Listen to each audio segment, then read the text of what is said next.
ઉનાળાની શરૂઆત થઈ ગઈ છે ને અત્યારે માર્કેટમાં કેરી આવવા લાગી છે. હવે કેરીનું નામ સાંભળીને મારા મોઢામાં તો પાણી આવવા લાગે અને વરસાદ ન પડે ત્યાં સુધી હું આખા ઉનાળામાં કેરી ખાતી હોઉં છું. હવે આપણે લગભગ બધાને કેરી ભાવતી હોય છે. આપણે બધાને ખબર છે કે કેરી સ્વાદિષ્ટ હોય છે, ઉનાળાનું સુપર ફૂડ કહેવામાં આવે છે અને કેરી ખાવાના ઘણા બધા ફાયદા છે. પરંતુ શું તમને એ ખબર છે કે અમુક લોકો એવા છે જેમને ભૂલથી પણ આ ઉનાળામાં કેરી ન ખાવી જોઈએ. જો તેઓ કેરી ખાઈ લે છે તો તેમના શરીરમાં તેમને ફાયદાની જગ્યાએ નુકસાન પહોંચી શકે છે. હવે આજના વિડીયોમાં કેરી ખાવાથી આપણા શરીરને શું શું ફાયદા પહોંચે છે અને ક્યાં એવા લોકો છે જેમને કેરી ના ખાવી જોઈએ એ બધા વિશે જાણશું. તમે આવી ગયા છો VTV ડિજિટલ પર ને મારું નામ છે મેઘા. હવે ઘણા લોકો એવા હોય છે જેમને કેરી નથી ભાવતી. એમને હું કહી દઉં કે જો તમે કેરી ખાઓ છો ને તો તેમાં સૌથી વધારે તમારા શરીરમાં વિટામિન C મળે છે. આટલું જ નહીં, ઘણા બધા પ્રોટીન મળે છે, કાર્બોહાઈડ્રેટ્સ મળે છે, કોપર હોય છે કેરીમાં, આ સિવાય પોટેશિયમ હોય છે અને સારો એવો બીજા ઘણા વિટામિનનો સ્ત્રોત પણ જે છે એ કેરીથી તમને તમારા શરીરમાં પૂરું થઈ જાય છે. આટલું જ નહીં તો કેરી ખાવાના બીજા ઘણા ફાયદા છે અને તમે ઘણી બીમારીઓથી પણ બચી શકો છો. અને ખાસ કરીને કેરીમાં જે છે એ મોટા ભાગમાં પાણી જોવા મળે છે અને ઉનાળામાં તમને ડિહાઇડ્રેશનની જે સમસ્યા છે એ પણ ઘણી થતી હોય છે. એટલા માટે ખાસ કરીને ઉનાળામાં લગભગ લોકોએ કેરી તો ખાવી જ જોઈએ.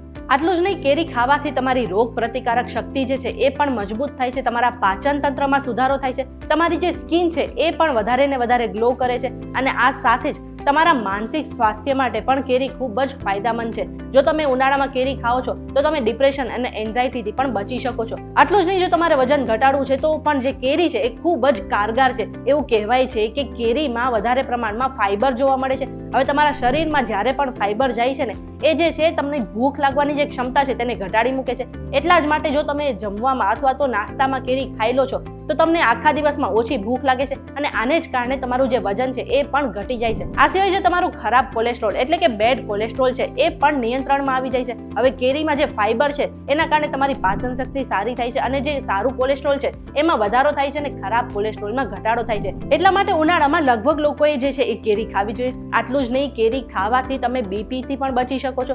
આ સિવાય કેરીમાં એન્ટીઓક્સિડન્ટ હોય છે જે તમને કેન્સરથી પણ બચાવી શકે છે અને કેરી ખાવાથી તમારી વાળ અને તમારા સ્કિનને પણ ખૂબ જ એવો ફાયદો થાય છે.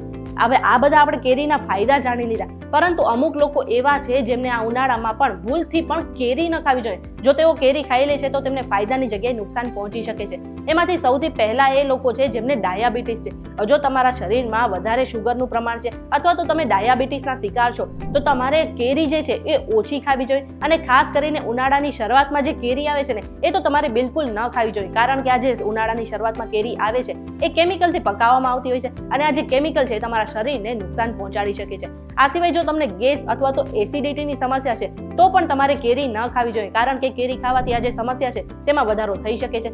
આ સિવાય જો તમને કોઈ સ્કિનની એલર્જી છે તો પણ તમારે કેરી ના ખાવી જોઈએ, કારણ કે એનાથી જે તમારી સમસ્યા છે એ વધારે ને વધારે ખરાબ બની શકે છે અને જે તમારી એલર્જી છે એ પણ વધી શકે છે. આ સિવાય જો તમારી જે સ્કિન છે એ વધારે પડતી ઓઇલી છે તો પણ તમારે કેરી ખાવાથી બચવું જોઈએ, કારણ કે કેરી ખાવાથી શરીરમાં ગ્લુકોઝનું પ્રમાણ વધે છે અને આને જ કારણે આપણી સ્કિન જે છે વધારે ને વધારે ઓઇલી થાય છે અને આ કારણે તમારા ચહેરા પર પિમ્પલ પણ આવી શકે છે. ટૂંકમાં વાત કરી લઈએ તો જેમને પણ ડાયાબિટીસ છે અથવા તો સ્કિનની સમસ્યા છે અને આ સિવાય જો તમને કિડનીની સમસ્યા છે ને તો પણ તમારે કેરી ખાવાથી બચવું જોઈએ. હવે આ બધી જ માહિતી અમે જે છે રિસર્ચ દ્વારા એકઠી કરી છે અને કોઈ પણ સ્વાસ્થ્ય સંબંધિત સલાહ માટે તમારે ડોક્ટર પાસે ચોક્કસથી જવું જોઈએ. જો તમને આ વિડીયો પસંદ આવ્યો તો વિડીયોને લાઇક અને શેર કરી દેજો અને આવા જ વિડીયોઝ જોવા માટે અમારી ચેનલ સાથે જોડાયેલા રહેજો.